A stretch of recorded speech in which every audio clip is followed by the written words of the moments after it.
Aujourd'hui, c'est un grand jour pour le Procasef parce qu'on était là pour procéder à la pose de première pierre du bureau foncier de la commune de Diass. Comme vous le savez, dans le cadre de notre projet, nous essayons d'apporter des investissements conséquents au profit des communes, au nombre desquelles le bureau foncier. Le bureau foncier sera un peu l'état civil de la terre au niveau communal.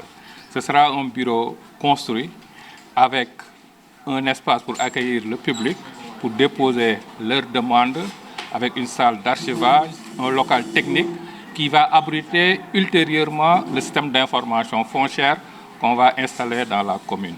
Le défi aujourd'hui, c'est de faire en sorte qu'au niveau des communes, qu'il y ait de la traçabilité dans la gestion foncière.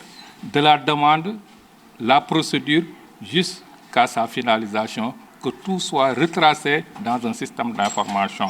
Et ça c'est gage de transparence, ça améliore la gouvernance foncière et ça, c'est une première au niveau de la commune de Diass et on va l'étendre dans 138 communes du Procasef. Le programme Procasef accompagne les communes pour leur permettre déjà d'avoir une cartographie foncière très claire, pour permettre également aux maires, quand ils posent des actes fonciers, de savoir qu'il n'est pas en train de poser ses actes sur un titre foncier, de savoir qu'il n'est pas en train de poser ses actes sur une zone déjà qui a un ICAT, de savoir qu'il n'est pas dans la zone pionnière, qu'il n'est pas dans la forêt classée, qu'il est dans le domaine national.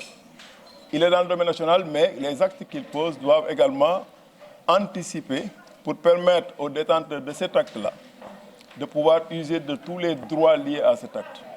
Un détenteur, par exemple, de délibération doit pouvoir franchir l'étape suivante, qui est l'étape du bail. Or, pour avoir un bail, il faut que le lotissement soit autorisé au préalable, pour faire de sorte qu'aucun service ne pourra s'opposer à la délivrance de ce bail. Après le bail, c'est le titre foncier.